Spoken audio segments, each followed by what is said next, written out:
Hello mga tigidong at kumusta kayo? At welcome nga pala sa channel natin at yung tigidong reaction natin. At ito ngayon mainit-init na balita na may bagong press release si Amy Marcos. Diba alam naman natin na inendorso na siya ni Inday Sara sa pagkasenador dahil nga si Amy ay umalis na dun sa kanyang alyansang Bagong Pilipinas ba, sa kanyang kapatid kay Bongbong Marcos. At doon nga 'di ba nagkaroon ng investigasyon dahil nga doon nga sa pagka-aresto ni PRRD. Ngayon may bago siyang press release at tanurin natin kung ito ba ay makakatulong sa kanyang kandidatura or hindi. Dahil nga 'di ba napanood niyo naman yata sa ibang mga vlogger na itinaas na ni Inday Sara ang kanyang kamay. Kulay itim daw. Kapanorin natin bakit nga ba kulay itim ang kanilang tema ng kanilang commercial or sa political ads na kapanorin natin ito. Ito, panorin ninyo. Bakit itim yung ginamit sa endorsement sa inyo? Hindi po ba negative madating parang pagluluksa? Yun na nga, sabi ko nga, bakit nga ba itim? Siya nagpupumiglas na talagang kinakailangan itim. Pagkatang sabi niya, nagluluksa ang bansa at maraming naghihirap, gutom na ang sikmura, gutom pa sa hustisya. Hindi natututukan ang sadyang problema ng ating bansa, hindi nasusolusyonan, kaya maraming problema, ang korupsyon, bumalik na naman tayo diyan sa mga krimen. Tindihan. Kaya para sa kanya, luksa daw. Nag-iisip nga kami ng maigi kung paano gagawin, pero nagawa naman ng paraan. At yung itim, simbolo na ipaglaban ang tama, itama ang mali. Ma'am, sabi nyo, madalian lang tong shoot na to, no, nung pag- Oo. Ma'am, I need to ask directly, ito po ba ay resulta or sort of reward ni VP Sara sa inyo after the series of hearings that you conducted about the ICC arrest of his father? Reward ba ito o paano ba?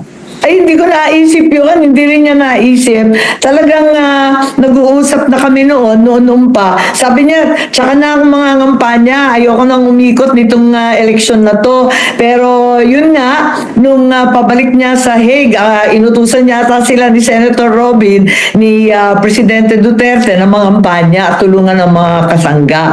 Yun ang nangyari. So, palagay ko, marami namang nagpapasalamat. Ako, higit sa lahat, walang paglagyan ng saya, pasasalamat at karangalan sa aking puso. Simulat sa pool, kaming dalawa naman talaga magkaibigan.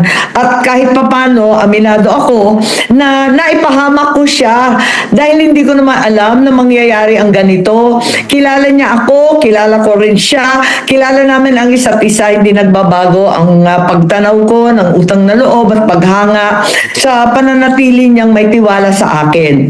Kaya, eto, andito kami, hindi niya ako binigo at hindi ko rin siya bibiguin.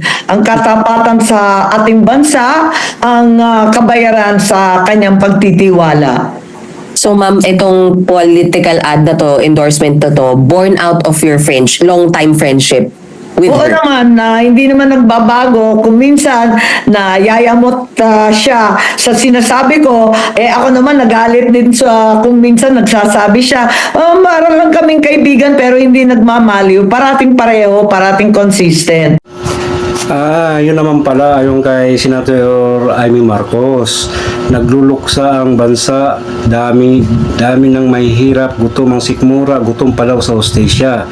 Hindi natutukan ang problema ng bansa, bumalik daw ang korupsyon. May point si Madam Senador. Totoo naman parang nagsibagbalikan na nga ang naman ang mga nangyari.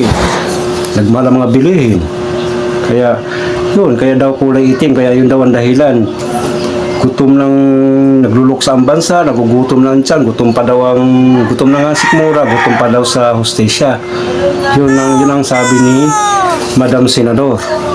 Well, tingnan natin. Nga pala, kung bago pa lang kayo dito sa aking channel, sana mag-subscribe kayo. Kunting like lang at share, malaking tulong na sa amin sa malit naming content. At bago pa lang pala ako rito sa reaction ni Tegdo. Okay.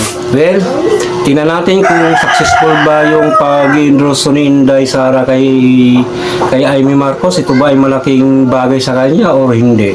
Dahil nga ay mukhang talagang inalis na talaga si Amy Marcos sa alyansa ng Bagong Pilipinas political party ng kanyang kapatid. Tingnan natin sa dahil malapit na rin ang eleksyon eh. Kaya subaybayan natin ito. Hanggang dito lang muna.